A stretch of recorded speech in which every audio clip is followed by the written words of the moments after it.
Hello everyone, Michael Brady here from Brady Musical Instruments. I've got a little bit of a different batch unveiling for this video today, in that this is actually a continuation of a prior batch that I did almost a year ago. So without further ado, I'd like to give a first look and listen to part 2 of batch number 5 of high-end wooden inline ocarinas from Brady Musical Instruments. So over the course of this video, I'm going to be diving into a little bit of the background of this build, taking a look at the woods, giving some sound samples, and a song demo at the end. So to kick things off, this batch was originally done about 10 months ago, so early in the year last year. This was a custom requested batch from a customer all the way in Japan. And I actually did a whole video on that particular ocarina that was already sent out when it was complete. And I kind of went into the details of that. But this one was a little bit different in that I've mentioned in other videos that making these ocarinas is quite challenging, especially for this very small Alto A4 size. For whatever reason, there's some very unusual acoustical dynamics that happen at the top end that are very difficult to control, especially for an extended range ocarina in the inline form factor. And for whatever reason, this particular size seems to amplify those effects very significantly. They can be worked out, but it doesn't always work out. In the case of that batch, it consisted of 2 ocarinas, and that batch was really giving me a very difficult time. I was hammering through it. I was redoing the voicing over and over and over and over again. It just wasn't working out for me, and I finally got one of the ocarinas working really beautifully. Come the second ocarina, I had glued the mouthpiece on for the windway, and that was looking good. And I did the final checks before I did the final gluing of the top piece. And when I went to glue the top piece, the response shifted in a way that I didn't like. I was on the edge about it. It was it was okay, but I thought it could be better, and I went back and forth, and at the end, I didn't like it. This process was all in about 5 minutes, because when I glue these on, I have a very short working period. I use Titebond 3 for all my gluing. I absolutely love it. But it does have a much faster set time than what the bottle actually says. And this glue will set quite fast, especially when it's clamped, even for a short period of time. So I removed the clamps to pull the top off, and this was, again, just 5 minutes after gluing it on, and it was stuck tight. I tried pulling it off. I tried ripping it off. It wouldn't budge at all. I took it down to the basement and I started, tapping at it with a hammer. I couldn't get it. I took out a screwdriver, tried to chisel around it, and I started hitting it a little bit harder. And right at the end, it just cracked right off. So the top just completely split. The body was fortunately okay, but the top was ruined. And I decided at that point, you know what, I have one working ocarina. It looks amazing. It sounds amazing. A customer, I think, will be very happy with that one. So I went ahead and I proceeded with that ocarina. And I decided to set this one aside and get to it and finish it down the road at some point. The customer received that ocarina and was very happy about it. And I just continued moving on to other batches. I finally had a chance to sit down and finish this ocarina. A second time around, it actually ended up voicing out much easier for whatever reason. Sometimes it just works. I can get something voiced in a day. Sometimes it could take me 2-3 weeks to voice a single instrument. It's just, there's just these subtle differences between them that can make it hit or miss in the voicing process. The larger ocarinas are actually a lot easier for me to voice, but these small ones are very, very particular with those upper dynamics at the top end. So I ended up working this one out, and this is still part of that batch, but a little bit different for the woods for the top for replacing that. So kind of looking at the ocarina itself now more in detail. This is ocarina number 26. The other ocarina, kind of the sibling of this one, number 27, was again the one that was finished up and sent off to the customer. So I guess first for the woods, the whole foundation of this build was based around madrone. And I actually went into that in much greater detail in the other video for the first round of this batch. That wood had a particularly very special personal meaning for the customer. So they really wanted a solid madrone ocarina. So we ended up finding this really beautiful piece of madrone burl. And you'll notice that this piece and the other piece that I did in the other video, both have natural inclusions in it. So this one actually has a nice kind of natural inclusion that runs a little bit diagonally down the center of the ocarina. Now, when I was laying out and designing this ocarina, I could have used the other side of the board. It was very clean, but the colors were kind of flat and muted. The grain wasn't as interesting. And I really love incorporating those natural checks and cracks and features to give these ocarinas more personality. A lot of times in flute making, any sort of crack or any imperfection would make the stock seem, completely unusable. But for these instruments, I think it adds a real natural beauty to it. And in my opinion, are some of the most beautiful instruments that I make are the ones that have these natural features that kind of exemplify the raw beauty of the wood. So you can see kind of that really beautiful reddish salmon brown type coloring to the madrone. It has this really nice large rippling grain running through it. So a very, very nice wood. It's a softer wood. It's a lighter wood. So it lends itself really nicely to a nice warm tone.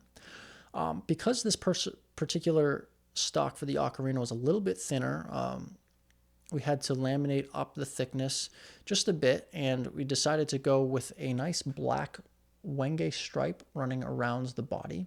So this actually complements out kind of the black bark inclusions in the body, which I think worked out really nicely for the madrone. Now for the top of this, the original batch was meant to be madrone as well. So I got another piece of really nice figured madrone that I had resawn, and it was just big enough for 2 ocarinas. Unfortunately, from the story, you'll know that one ocarina for this one, the top for that, cracked in the removal process. So I ended up resawing the remaining top and the mouth piece off, cleaning it down, sanding it back flat to the body, and proceeding to redo the windway and the top. And I had a nice piece of curly maple left over from some other ocarina builds that I thought would pair nicely with this color palette for this ocarina. So you can kind of see really nice bands of iridescent curly maple. Again, I think I really like this aesthetic of kind of like this whitish cream, the black, the reddish brown type patterns. And I've used this a lot for my own personal instruments, for other instruments. Even the custom tenor hinds that I ordered way back in high school when I was a kid, many years ago, had this kind of similar theme of this red, this black, and this kind of white type theme. So that's always kind of carried with me through a lot of instruments that I've done. Finally, we have the curly old growth redwood mouthpiece, which really, I think, ties together really special and more figured builds like this very nicely. Now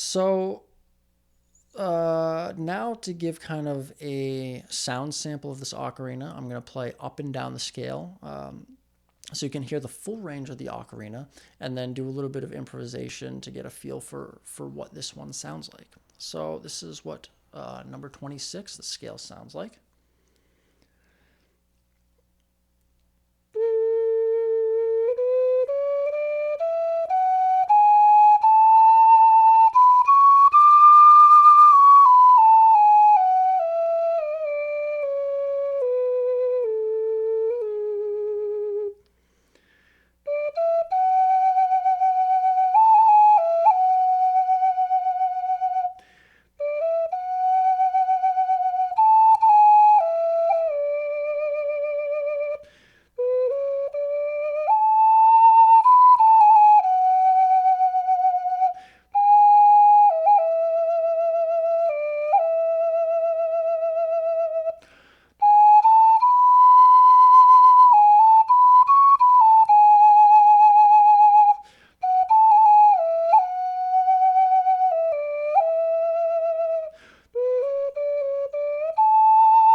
So in terms of the tone and response, even though this particular build it has a little bit different wood on the top, it was built almost a year apart from its counterpart.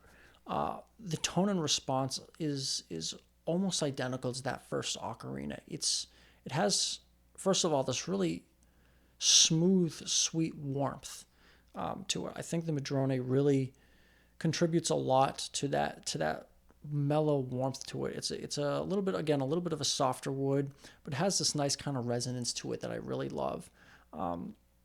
So both aesthetically and sonically, I think madrone has really fantastic potential as a flute would. And again, the tone, the response of it just flows so effortlessly. I've made a lot of different A4s now, and based on the voicing, because it's more tighter than the basses. The basses and the tenors can be can sound a little bit more similar with a little bit of flavorings with the woods and the textures. You can play around with some of the windway parameters. But for the smaller altos, you can definitely get a lot of different variations in the tonal quality and just the timbre in general, in how you set up the windway in terms of the dimensions and the labium alignment and other factors. For this particular ocarina, compared to other A4s I've made in the past, not only is it probably the warmest A4 that I've made, and probably one of the most smoothest playing A4s that I've made, it just has this really open, sweet tone to it that it really just flows from you just so effortlessly. I've made some very textured A4s that have like this real crispness to it. I've made some A4s that are a little bit, louder and have this little bit more gruff type character to it. But this one just sings super smoothly, super sweetly, super effortlessly. It has a lot less back pressure than typical for the ocarinas that I make for the altos. And for this particular set, for whatever reason, I had to adjust the windway parameters a bit more open than typical for this size. And it lent itself really well to this open, warm type tone.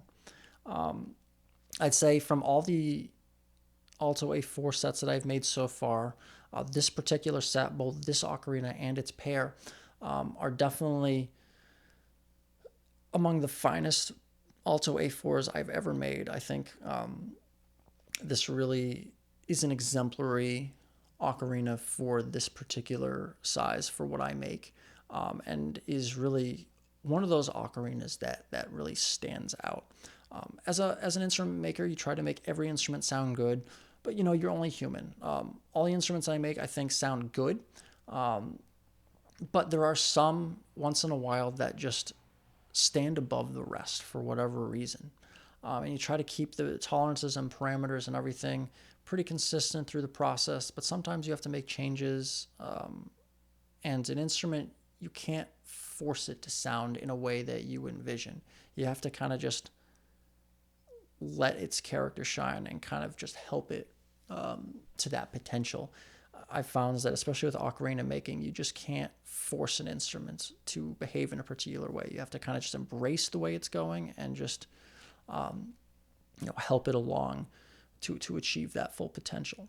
And I think this ocarina is definitely one of the rare ones, especially for this size. It's very difficult to get it so incredibly well balanced with the breath curve and the tone and the response and the back pressure and just the smoothness. Everything about it just plays so effortlessly. It has a lot of strength in it. You can push it. It has a lot of openness. It has a lot of responsiveness. There's a lot of dynamics that you can play with it. It's just a fantastic little gem, I'd say, in terms of the Alto A4s that I've made to date. So now, to put things kind of in a little bit more of a musical context, I'm going to be doing a short song demo. And I've decided that for this one, I'm going to match the song demo for the pair, so you can actually kind of compare the two. if you're interested to see a little bit of the subtleties and the differences and the similarities between these. So I'm going to do Arrietty's song from Studio Ghibli's The Secret World of Arrietty. So please enjoy this rendition of the song on this Alto A4 Ocarina.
So with that, I hope you enjoyed this video. This again is going over the second half of batch number 5, made all the way back, or at least started back all the way early last year. This ocarina has waited quite a while, almost a full year for completion, and this whole set as a whole has been a really challenging one. Revoicing, remaking it, reworking it over and over and over again. Again, reiterating the fact that I really hate waste, and I never try to give up on an ocarina as much as possible. Just keep working it until I get to the final stage where it can be free as an instrument, or at some point maybe I have to give up on it. Fortunately for this beautiful ocarina, I was able to push it through and realize the voicing with this and bring it to completion. Again, this ocarina is made from 4 woods. There's the madrone burl with the natural inclusion in the body, the wenge stripe, the curly maple top, and the curly old growth redwood mouthpiece. Again, out of all the Alto A4 sets I've made to date, this particular set is definitely one of the finest I've made, and it's a really memorable set for myself. Out of all the ocarinas I've done, there are a few sets that always stand out in my mind as really defining sets, not only acoustically from the instruments that come from it, but just aesthetically. I think it's just a really, really special set. It's a very high-end Alto A4 that's kind of a cut above the rest.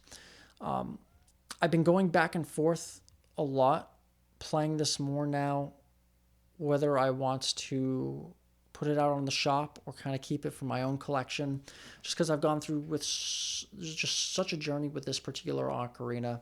I love the aesthetic. I love the tonal qualities of it. So it's a really, really hard one to let go. And this would really serve as a fantastic model for future A4s, especially because, again, the A4 is the most difficult size for me to make in the extended range inline series. And originally I was going to keep this for myself, but thinking about it more, I've decided I'm going to still probably put this up on the shop. I know it's going to find a fantastic home. So if you see this on the shop and you really like this ocarina and you want to get, a very unique ocarina with quite a history and background behind it, and a really professional quality little Alto A4 that has a rich, warm voice, real responsiveness, and just something you can grow into over the years. Definitely won't want to pass up on this. It's really, really, really hard for me to pass up on this myself. But as an ocarina maker, part of the process is learning to let go. And I know there's going to be more little gems out there. I'm going to have to do a lot of digging. They're not all going to be kind of extra special. They're all going to be nice, but I think when a rare one comes up that kind of sets itself above the rest, it is kind of a special opportunity.